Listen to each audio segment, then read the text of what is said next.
ஆகாஷவாணி.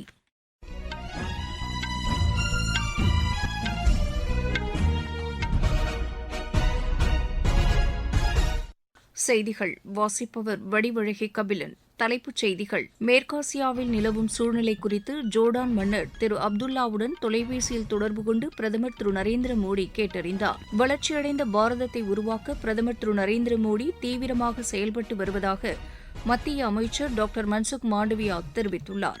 வடகிழக்கு மாநிலங்களின் மேம்பாட்டிற்கு மத்திய அரசு உறுதிபூண்டுள்ளதாக இணையமைச்சர் திரு ஜார்ஜ் குரியன் தெரிவித்துள்ளார். மேற்காசியாவில் நிலவும் பதற்றமான சூழ்நிலையால் அந்த நாடுகளுக்கு செல்லும் 357 விமானங்கள் ரத்து செய்யப்பட்டுள்ளதாக மத்திய அரசு தெரிவித்துள்ளது. ரியாதில் உள்ள அமெரிக்க தூதரகத்தின் மீது ஈரான் ட்ரோன் தாக்குதல் நடத்தியுள்ளதாக சவுதி அரேபியா தெரிவித்துள்ளது. இனி விரிவான செய்திகள். மேற்காசியாவில் நிலவும் சூழ்நிலை குறித்து ஜோர்டான் மன்னர் திரு அப்துல்லாவுடன் பிரதமர் திரு நரேந்திர மோடி தொலைபேசியில் தொடர்பு கொண்டு பேசினார். ஜோர்டான் மன்னருடனான உரையாடலின்போது அங்குள்ள மக்களுக்கு அமைதி, பாதுகாப்பு வழங்குவதில் இந்தியாவின் ஆதரவை உறுதி செய்வதாக பிரதமர் குறிப்பிட்டார். கடினமான தருணத்தில் அங்கு வசிக்கும் இந்திய சமூகத்தினரின் நலன்களை பாதுகாத்து வருவதற்கு மன்னருக்கு தாம் நன்றி தெரிவித்துக் கொண்டதாகவும் திரு நரேந்திர மோடி சமூக வலைதள பதிவில் கூறியுள்ளார். முன்னதாக சவுதி அரேபிய பிரதமர் திரு முகமது பின் சல்மான், பஹ்ரைன் மன்னர் திரு ஹமாத் பின் இசா அல் கலிஃபா ஆகியோருடனும் பிரதமர் பேசினார். மகாத்மா காந்தியின் கனவை நனவாக்கும் வகையில் வளர்ச்சியடைந்த இந்தியாவை உருவாக்க பிரதமர் திரு நரேந்திர மோடி தீவிரமாக செயல்பட்டு வருவதாக மத்திய தொழிலாளர் நலத்துறை அமைச்சர் டாக்டர் மன்சுக் மாண்டவியா கூறியுள்ளார். புதுதில்லியில் நேற்று ஆகாஷ்வாணி கூடுதல் தலைமை இயக்குநர் டாக்டர் தீரஜ் ககாடியா எழுதிய மகாத்மா காந்தி குறித்த புத்தகத்தை வெளியிட்டு அவர் பேசினார்.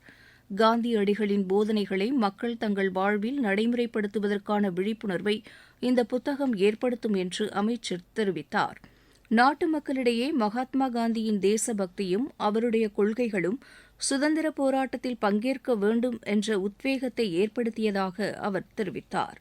மகாத்மா காந்தியடிகளின் அஹிம்சை கொள்கைகள் இன்றளவும் ஏற்றுக்கொள்ளக்கூடியதாக அமைந்துள்ளது என்றும் டாக்டர் மன்சுக் மாண்டவியா குறிப்பிட்டார்.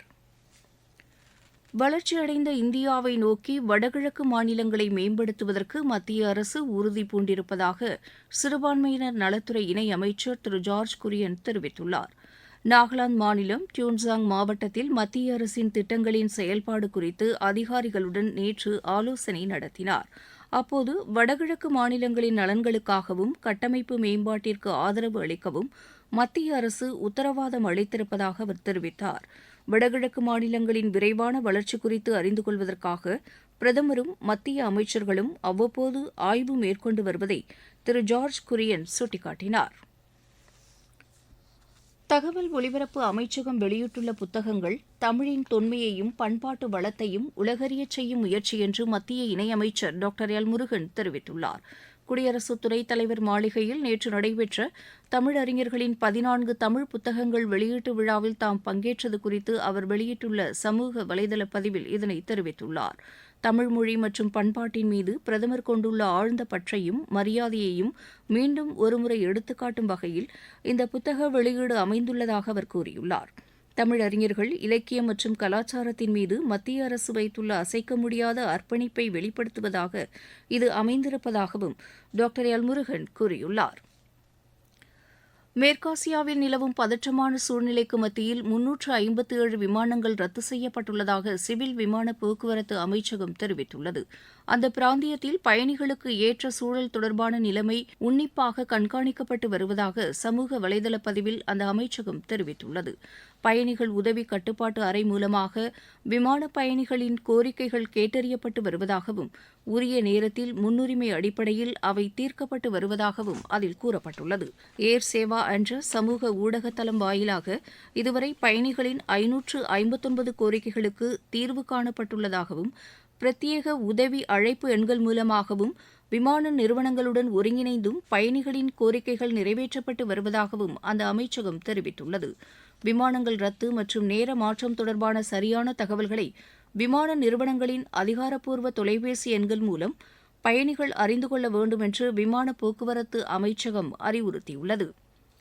சர்வதேச சந்தையில் கச்சா எண்ணெய் விலை உயர்ந்தாலும் இந்தியாவில் பெட்ரோல் மற்றும் டீசல் விலையில் எந்த மாற்றமும் இல்லை என்று மத்திய அரசு தெரிவித்துள்ளது. ஈரான் மீதான இஸ்ரேல் மற்றும் அமெரிக்க தாக்குதலால் கச்சா எண்ணெய் விலை உயர்ந்துள்ள நிலையில் இந்தியாவில் பெட்ரோலியப் பொருட்களின் விலையை உயர்த்தும் திட்டமில்லை என்று மத்திய அரசு வட்டாரங்கள் தெரிவித்துள்ளன. நீங்கள் கேட்டுக்கொண்டிருப்பது ஆகாஷவாணியின் செய்தி அறிக்கை. மக்கள் போற்றும் மத்திய பட்ஜெட். தமிழகத்தின் ரயில் மேம்பாட்டு திட்டங்களுக்கு 7,611 கோடி ரூபாய் நிதி ஒதுக்கீடு. சென்னையிலிருந்து ஹைதராபாத் மற்றும் பெங்களூருவுக்கு புல்லட் ரயில் வழித்தடம். தென்னை விவசாயிகளுக்கான ஊக்குவிப்பு திட்டம். ஆதிச்சநல்லூரில் சர்வதேச தரத்திலான கலாச்சார மையம். பொதிகை மலையில் மலையேற்றத்திற்கான வழித்தடம். பழவேற்காடு ஏரியில் பறவைகள் காட்சி மையம். மாவட்டம் தோறும் மகளிர் விடுதிகள். தமிழகம் மட்டுமின்றி நாடே போற்றும் மத்திய பட்ஜெட். வளர்ச்சியடைந்த இந்தியாவிற்கான பயணத்தில் மோடி அரசு. தொடரும் சீர்திருத்த நடவடிக்கைகள்.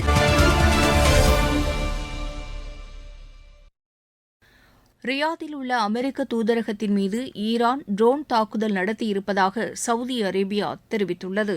2 ட்ரோன்கள் அமெரிக்க தூதரகத்திற்கு அருகே தாக்குதலில் ஈடுபட்டதாகவும் இதன் காரணமாக லேசான தீ விபத்தும் பாதிப்பும் ஏற்பட்டதாகவும் சவுதி அரேபிய அதிகாரிகள் தெரிவித்துள்ளனர். அந்த பகுதியில் பலத்த சத்தத்துடன் கரும்புகை ஏற்பட்டதாகவும் அதிகாரிகள் கூறியுள்ளனர். ஈரான் மீதான அமெரிக்கா மற்றும் இஸ்ரேல் நாடுகளின் வான்வழி தாக்குதலுக்கு பதிலடியாக இந்த தாக்குதல் நடத்தப்பட்டுள்ளது. ஈரானின் மொத்தமுள்ள 31 மாகாணங்களில் 24 மாகாணங்களில் அமெரிக்க படையுடன் இணைந்து 1200க்கும் மேற்பட்ட வெடிகுண்டுகள் வீசப்பட்டதாக இஸ்ரேல் விமானப்படை தெரிவித்துள்ளது. இதற்கு பதிலடியாக பஹ்ரைன், ஈராக், ஜோர்டான், குவைத் உள்ளிட்ட 9 நாடுகளின் மீது ஈரான் தாக்குதலை நடத்தியுள்ளதாக தகவல்கள் தெரிவிக்கின்றன. அமெரிக்கா மற்றும் இஸ்ரேல் படையினரின் கூட்டு தாக்குதலில் 555 பேர் உயிரிழந்ததாக அந்த தகவல்கள் மேலும் கூறுகின்றன. மினாப் என்ற இடத்தில் உள்ள தொடக்கப் பள்ளியில் நடத்தப்பட்ட மிக மோசமான தாக்குதலில் 180 சிறுமிகள் உயிரிழந்திருப்பதாகவும் தெரியவந்துள்ளது. இதனிடையே அமெரிக்க குண்டுவீச்சில் காயமடைந்த ஈரான் உயர் தலைவர் ஆயத்துல்லா அலி கமேனியின் மனைவி உயிரிழந்ததாக ஈரான் அரசு தெரிவித்துள்ளது. இஸ்ரேலில் ஈரானின் ஏவுகணை தாக்குதலில் 9 பேர் உயிரிழந்திருப்பதாகவும் 20க்கும் மேற்பட்டோர் காயமடைந்ததாகவும் தெரிவிக்கப்பட்டுள்ளது. குவைத்தில் ஈரான் நடத்திய தாக்குதலில் அமெரிக்க வீரர்கள் 4 பேர் கொல்லப்பட்டதுடன் 5 பேர் காயமடைந்திருப்பதாக ஈரான் தெரிவித்துள்ளது. இதேபோல் ஈராக் ராணுவ தளத்தில் நடத்தப்பட்ட தாக்குதலில் 2 பேர் கொல்லப்பட்டதாகவும் 5 பேர் காயமடைந்ததாகவும் தெரிவிக்கப்பட்டுள்ளது. குவைத்தில் நடத்தப்பட்ட ட்ரோன் தாக்குதலில் ஒருவர் கொல்லப்பட்டார், 32 பேர் காயமடைந்தனர். லெபனானில் இஸ்ரேல் படையினருக்கு எதிராக ஹெஸ்புல்லா அமைப்பினர் தாக்குதல் நடத்தியதை தொடர்ந்து இஸ்ரேல் பதில் தாக்குதலை நடத்தியது. இதில் 52 பேர் உயிரிழந்ததுடன் 154 பேர் காயமடைந்ததாக லெபனான் சுகாதார நல அமைச்சகம் தெரிவித்துள்ளது. ஹெஸ்புல்லா ராணுவ நடவடிக்கைகளுக்கு லெபனான் அரசு தடை விதித்துள்ளது. தொடர்ந்து நடைபெறும் மோதல்களால் மேற்காசியாவில் பதற்றம் நீடித்து வருகிறது. தமிழகத்தில் 1 முதல் 9ஆம் வகுப்பு வரையிலான மாணவர்களுக்கு ஆண்டு இறுதித் தேர்வுகளை ஏப்ரல் 2வது வாரத்திற்குள் முடிக்க மாநில அரசு திட்டமிட்டுள்ளது. தமிழகத்தில் நடப்பு கல்வியாண்டுக்கான +2 தேர்வு வரும் 26ஆம் தேதியும் 10ஆம் வகுப்பு பொதுத் தேர்வு ஏப்ரல் 6ஆம் தேதியும் நிறைவடைய உள்ளன. சட்டப்பேரவைத் தேர்தலை கருத்தில் கொண்டு இதர வகுப்புகளுக்கான தேர்வுகளை ஏப்ரல் 2ஆம் வாரத்திற்குள் முடிக்க திட்டமிடப்பட்டிருப்பதாக பள்ளிக் கல்வித்துறை அதிகாரிகள் அறிவுறுத்தப்பட்டிருப்பதாக தகவல்கள் தெரிவிக்கின்றன. ஆல் இங்கிலாந்து ஓபன் பேட்மிண்டன் போட்டி இன்று தொடங்குகிறது. பர்மிங்ஹாமில் நடைபெறவுள்ள இப்போட்டியில் இந்தியாவின் முன்னணி வீரர் வீராங்கனைகள் பங்கேற்கின்றனர். மீண்டும் தலைப்புச் செய்திகள்.